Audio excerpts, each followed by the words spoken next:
Multivariable Calculus 13.4 Day 2, our Part 2 video. We left off, we're trying to find the normal component of the acceleration vector with respect exclusively to r prime and r double prime, if at all possible. And we left off on the video saying, look, we had a formula for kappa that related r prime, r double prime, and as a cross product, the length of that divided by the length of r prime to the third. So if we go back, and earlier in the first video, we showed that the normal vector was kappa times v squared. Well, we can see this kappa here is r prime of t cross r double prime of t, and the norm of that, the length of that, all over r prime of t cubed. But what is v squared? Well, v is the length of the velocity vector. It's the length of r prime. So we've got r prime squared.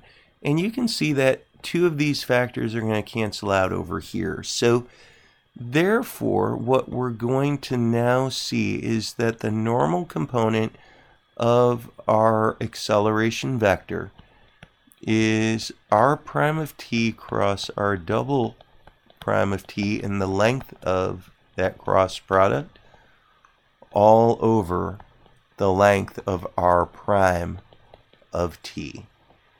So that right there is going to really give us an alternative to get the tangent and the normal components for our acceleration vector. And we're going to finish with just one real quick example where here we're given a position function r of t, and we'd like to find the tangential and normal components of the acceleration.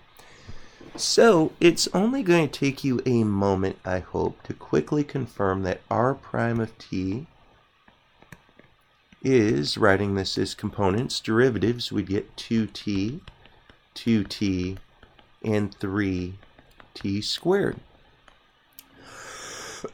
Well, the length of r prime of t, of course, you could use your TI-89, but if we work this out, this would be 2t squared plus 2t squared plus 3t squared, whole thing squared. Well, it would only take you a moment. You have a 4t squared plus a 4t squared. That, of course, is going to be 8t squared when you combine them.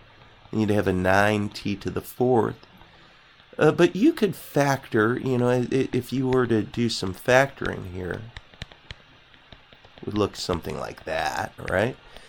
But I guess what I'm really trying to drive home to you is that when you are taking the square root of t squared, it's just going to be the absolute value of t. So just want to tell you, if you type this into the 89, it would have given you something like this, and we of course need to remember this very important property.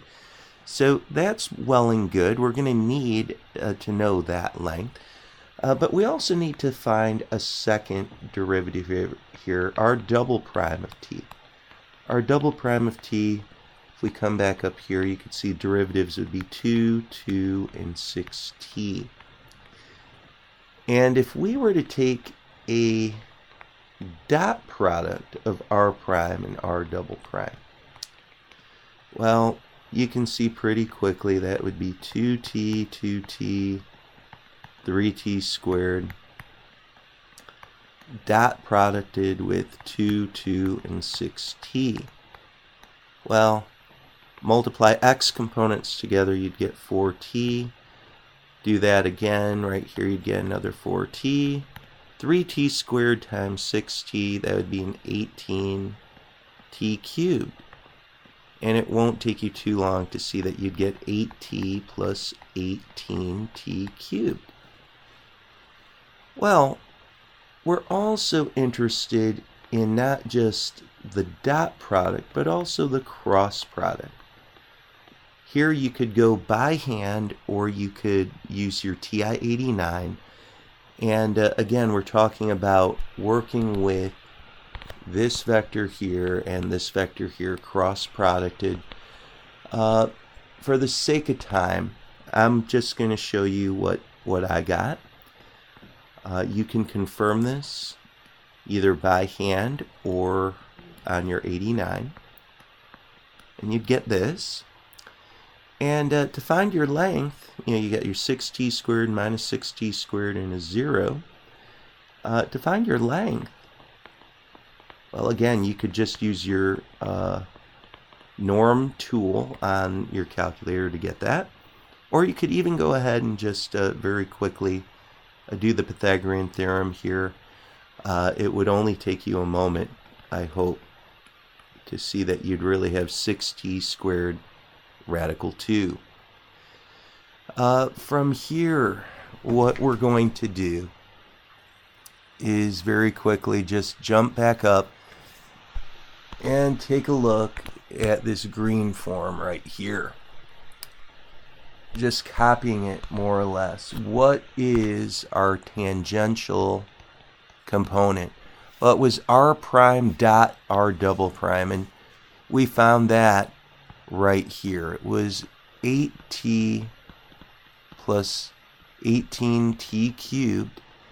And down below, look at this, your denominator for your tangential component as well as for your normal component is the length of r prime. And the length of r prime was right over here. It's going to be the absolute value of t radical 8 plus 9t squared. So that is going to be our first part here. So I just copied that formula that we had up here and just filled in our missing pieces. Now, as we're going to get to our normal component, well, we already did all of our work here. We can very quickly do that right now. We can just say, well, to find our normal component, we need the length of the cross product of r prime and r double prime. Well, we're going to go ahead and very quickly just say that that's going to be 6t squared radical 2. Down below, it's that same denominator. And guys, that's all you got to do. So this is nice in that everything is in terms of r prime, r double prime, and so forth. So that concludes our lesson on 13.4 and also all the material in chapter 13.